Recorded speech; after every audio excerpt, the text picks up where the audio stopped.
Hello everyone. तर मी या लेक्चरमध्ये तुम्हाला सांगणार आहे इंजिनिअरिंग मॅथमॅटिक्स 1, ज्याच्यातील मॅट्रायसेस. मागच्या 2 लेक्चरमध्ये मी तुम्हाला काय सांगितलं, तर गॉस जॉर्डन मेथड आणि दुसरा कोणता क्वेश्चनचा टाईप सांगितला, तर check the consistency and solve of linear equations होती ती. ओके, सो मी या लेक्चरमध्ये तुम्हाला सांगणार आहे. तर तिसऱ्या टाईपचा क्वेश्चन काय असेल तो, तर find the eigen values and corresponding eigen vectors. हा खूप इम्पॉर्टंट क्वेश्चन आहे, कायम विचारला जातो. ओके, सो आता बघा, मी क्वेश्चन ऑलरेडी इथं लिहून घेतलेला आहे. क्वेश्चन काय आहे, तर find the eigen values and corresponding eigen vectors. दिलेला मॅट्रिक्स काय आहे, तर A is equal to 1 1 3 1 5 1 and 3 1 1. Okay, so answer बघूया लागलीच आपण. तर given A is equal to 1 1 3 1 5 1 3 1 1. Okay, हा आपल्याला गिवन मॅट्रिक्स दिला आहे. आता काय करायचं आहे, तर आपल्याला कॅरेक्टरिस्टिक इक्वेशन म्हणून कॅला-मिल्टन थेरममध्ये एक कन्सेप्ट असते. कॅला-मिल्टन थेरमचं स्टेटमेंट काय सांगतं, तर every square matrix satisfies its characteristic equation. Characteristic equation काय असतं, तर डिटर्मिनंटमध्ये A minus lambda I is equal to 0. हे असतं कॅला-हॅमिल्टन थेरमचं स्टेटमेंट. ओके, मॅथमॅटिकल एक्सप्रेशन आहे, स्टेटमेंट असतं. Cayley Hamilton theorem states that every square matrix has its किंवा सॅटिस्फाईज कॅरेक्टरिस्टिक इक्वेशन. सो हा स्क्वेअर मॅट्रिक्स आहे कारण याचं number of rows is equal to number of columns आहेत, त्यामुळे हा स्क्वेअर मॅट्रिक्स आहे. मग कॅला-हॅमिल्टन थेरमनुसार आपण काय करतो, तर the characteristic equation is characteristic equation is A minus lambda I is equal to 0. Okay, so ह्या मॅट्रिक्सचं हे असणार आहे कॅरेक्टरिस्टिक इक्वेशन. सो ह्यामध्ये ह्याला कन्वर्ट करायचं आहे. 1 minus lambda 1 3 1 5 minus lambda 1 3 1 1 minus lambda is equal to 0. हे असं का आलं, तर आय काय असतो आपला, आयडेंटिटी मॅट्रिक्स असतो. म्हणजेच तो कसा असणार आहे, इथं मी तुम्हाला दाखवते. 1 0 0 0 1 0 0 0 1 हा असतो आपला आयडेंटिटी मॅट्रिक्स. तर मग काय सांगितलं आहे बघा, A मायनस लॅम्डा आय म्हणजे ह्याला लॅम्डानं मल्टिप्लाय करायचं आहे आणि मग ते A मायनस म्हणजे सबस्ट्रॅक्ट करायचं आहे Aमधून. ओके, मग लॅम्डानं जर मल्टिप्लाय केलं, लॅम्डा इंटू 1 लॅम्डा येईल. ओके, लॅम्डा इंटू 0 0, हे पण 0, हे 0 होईल, हे लॅम्डा येईल, हे 0 येईल, हे 0, हे 0, हे लॅम्डा येईल. त्याच्यानुसार हे असं आपल्याला ह्या कॅरेक्टरिस्टिक इक्वेशन ह्या मॅट्रिक्सचं असं येईल. ओके, आता काय करायचं आहे, तर इथं आपल्याला हे डिटर्मिनंट याचा काढायचा आहे. असा डिटर्मिनंट काढताना आपल्याला अवघड जातो, म्हणून इथं एक मी फॉर्म्युला सांगते. फॉर्म्युला काय आहे बघा तो, तर lambda cube minus sum of diagonal times lambda square plus sum of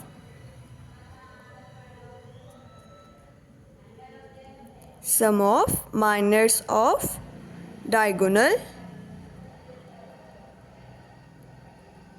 times lambda minus determinant A. ओके, इज इक्वल टू 0. सो आता आपल्याला पहिल्यांदा इथं डिटर्मिनंट A काढायला पाहिजे.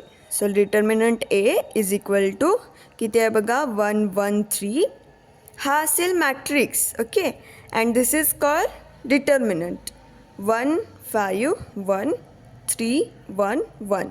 ओके, सो डिटर्मिनंट काढताना आपण काय करतो, तर 1 आलं, त्यातला म्हणजे रो कॅन्सल, कॉलम कॅन्सल, हे काय होईल 5 इंटू 1 5 मायनस 1 मायनस 1 घेतलं 1 इन ब्रॅकेट, रो कॅन्सल होईल, कॉलम कॅन्सल होईल, 1 minus 3 into 1 3, okay, plus 3 in bracket 1 into 1 हा रो कॅन्सल झाला, कॉलम कॅन्सल झाला, 3 in bracket 1 minus 3 into 5 15, okay.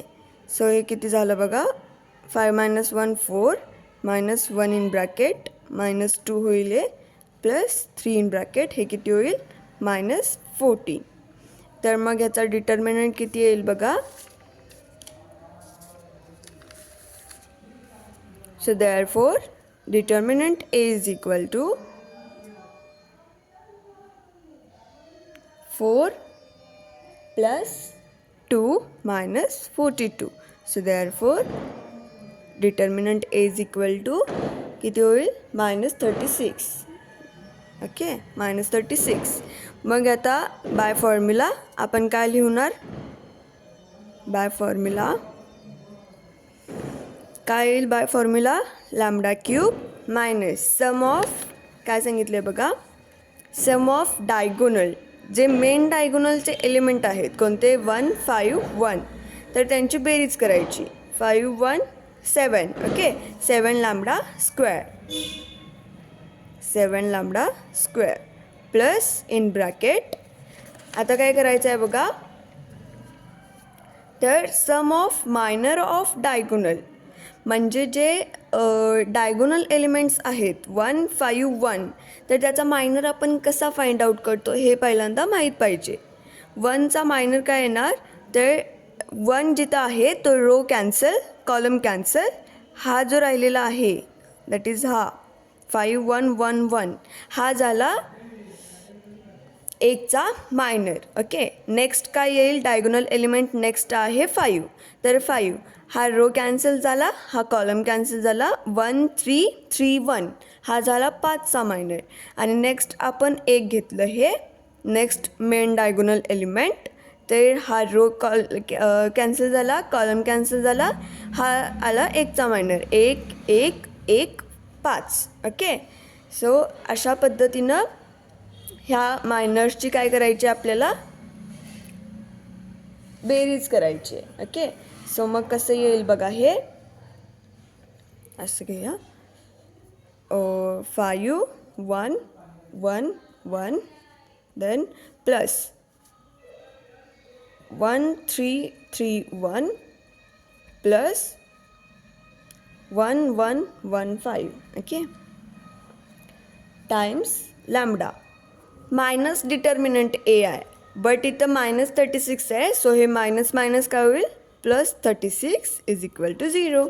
Therefore lambda cube minus 7 lambda square plus in bracket 5 minus 1 4, 1 minus 9 minus 8, 5 minus 1 4, 5 minus 1 4, okay. So plus 4 here times lambda plus 36 is equal to 0. So therefore lambda cube minus 7 lambda square, 4 minus 8 minus 4 plus 4 cancel होईल, त्यामुळे लॅम्बडाची इथं काहीच term येणार नाही, plus 36 is equal to 0. हे आपल्याला मिळालं आता इक्वेशन. आता काय करायचं आहे, तर हे इक्वेशन आपल्याला सॉल्व करायचं आहे. आता हे इक्वेशन आपण कसं सॉल्व करू शकतो, तर बघा हे नाव ह्या लॅम्बडाचे जे कोएफिशियंट आहेत ते उतरून घ्यायचे, ओके. ह्या इथं आहे बघा, इथं लॅम्बडाचा कोएफिशियंट काही नाही म्हणजे काय आहे 1 आहे. इथं लॅम्बडाचा कोएफिशियंट काय आहे -1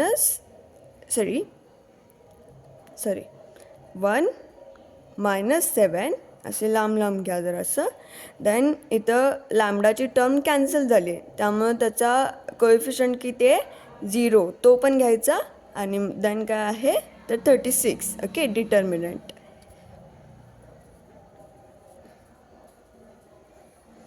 आता काय करायचं, तर प्रत्येक म्हणजे 1 2 3 किंवा -1 -2 -3 हे इथं यूज करायचं. ही जी पहिली टर्म आहे ती कोणतीही असू दे, 1 असू दे 2 असू दे, कोणतीही असू दे, पहिली टर्म ॲज इट इज उतरून घ्यायची खाली, ओके. मग आता इथं काय सूट होतं आहे बघायचं. जास्तीत जास्त 1 2 3 किंवा -1 -2 -3 ह्या 6 टर्ममधलीच एक कोणती तर टर्म इथं सूट होते, म्हणजे एक कोणता तर अंक इथं सूट होतो, जेणेकरून इथं आपल्याला हवा आहे 0 आणि तो नंतर ॲज अ फॅक्टर म्हणून एक कन्सिडर होणार आपला. ओके, सो मी डिरेक्टली इथं घेते -2 बघूया आता इथं 0 भेटते का आपल्याला. तर -2 × 1 -2 हे किती होईल -9. -2 × -9 +18 हे 18 होईल. 18 × -2 -36 +36 -36 0. त्यामुळे आपल्याला हा एक फॅक्टर मिळाला. कोणता? इथं -2 आहे, म्हणजेच काय तर लॅम्डा इज इक्वल टू -2 भेटला आपल्याला. पण हे इकडं आलं तर काय होईल प्लस होईल. So lambda +2 is equal to 0 हा एक आपल्याला फॅक्टर मिळाला.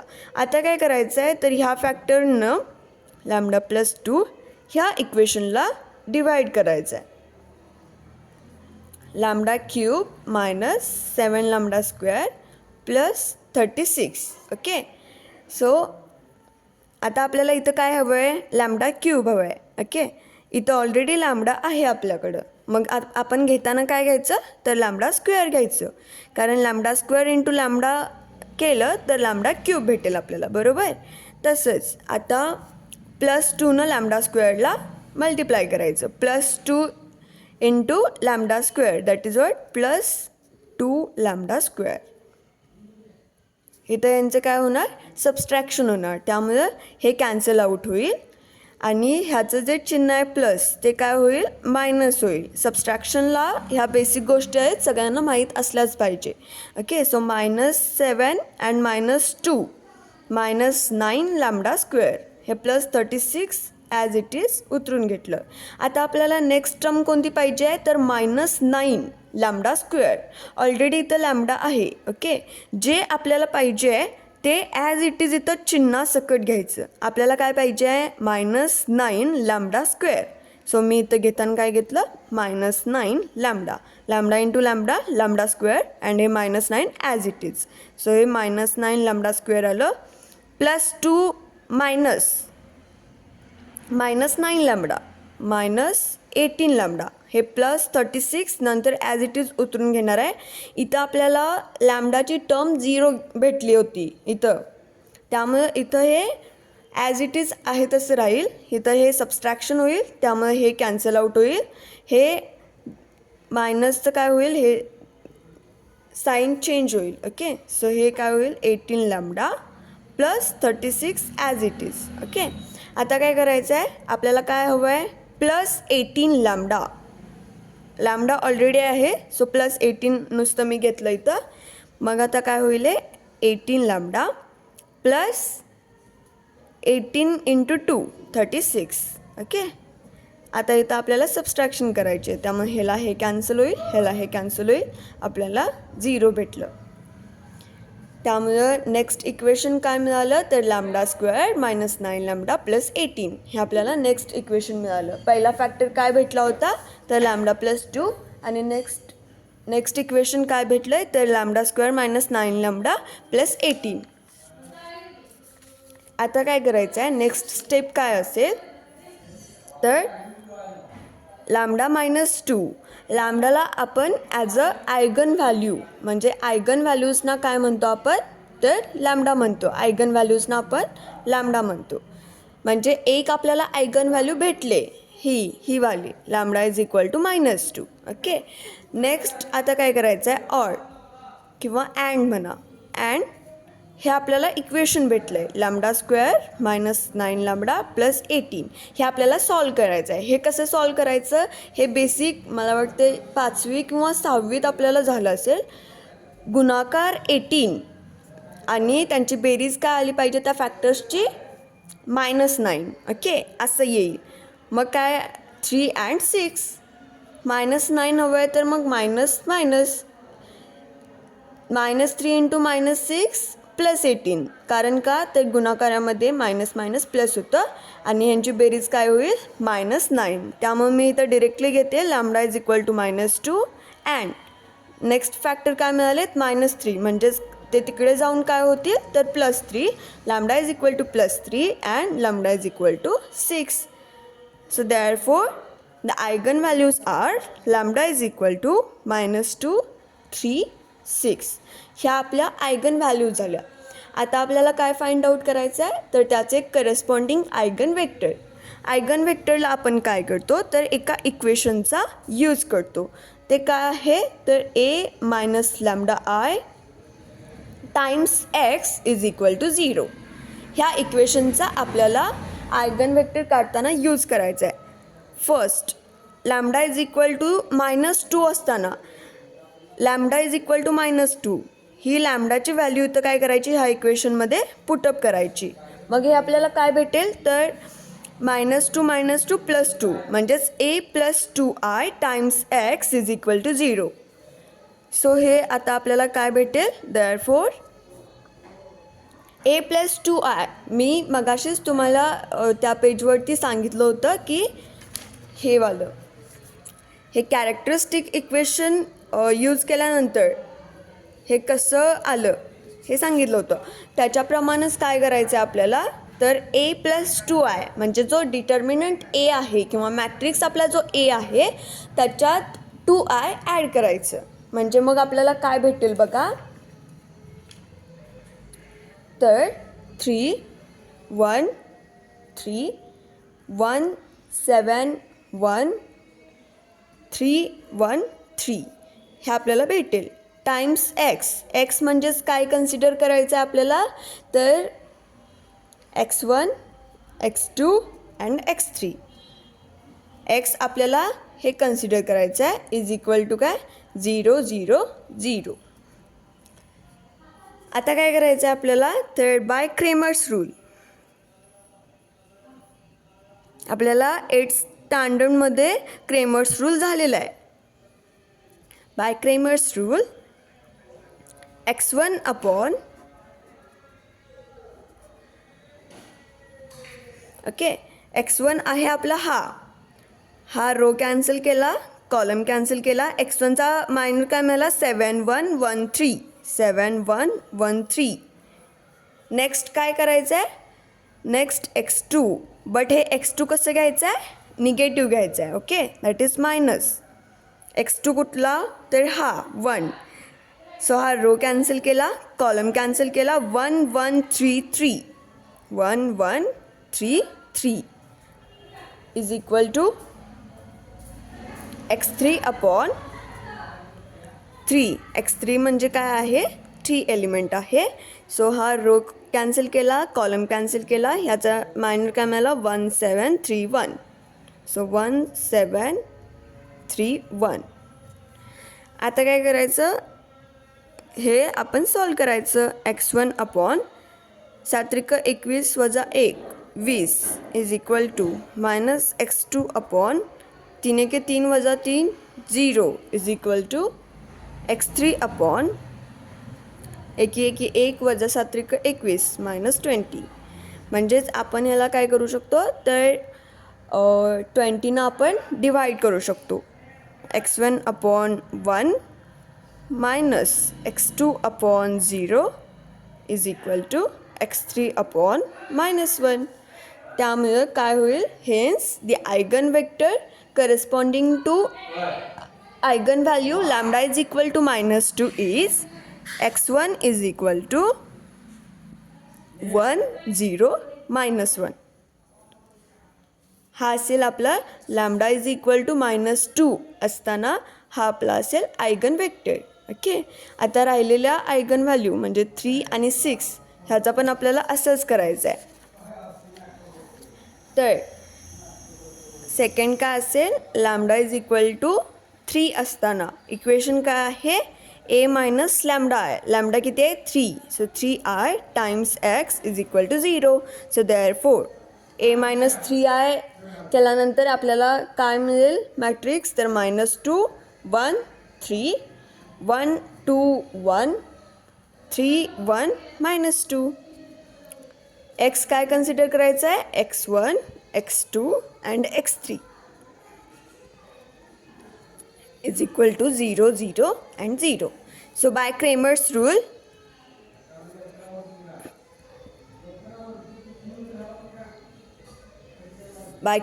रूल काय होईल, देअरफॉर x1 अपॉन x1चा मायनर काय येईल बघा, -2 आहे.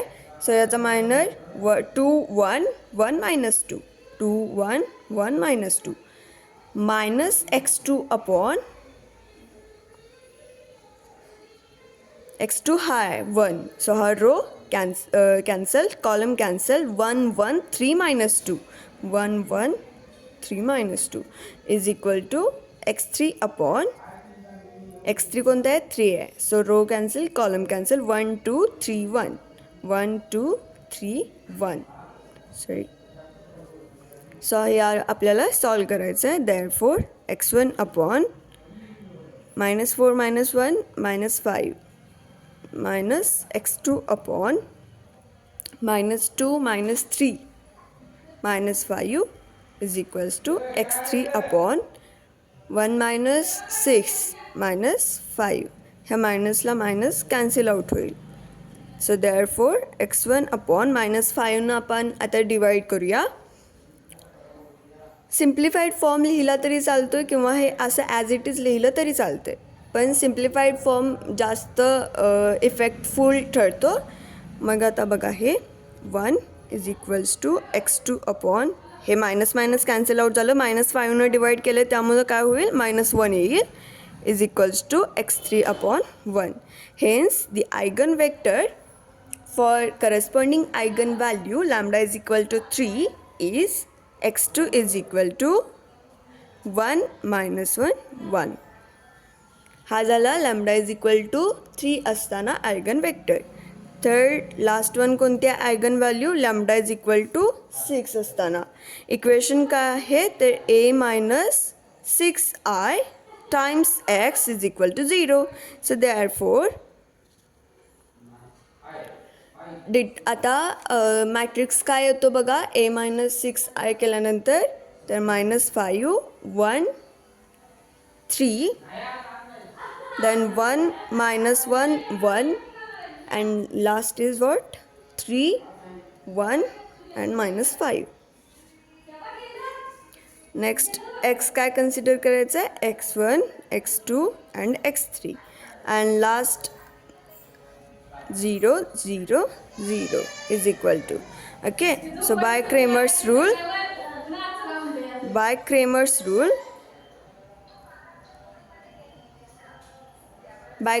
rule आपल्याला काय मिळेल, तर x1 अपॉन x1ची जर आपण हे बघा, x1ची जर आपण x1 -5 आहे तर हे कॉलम रो कॅन्सल आउट केल्यानंतर काय भेटतो, minor -1 1 1 -5 -1 1 1 -5 is equal to -x2 upon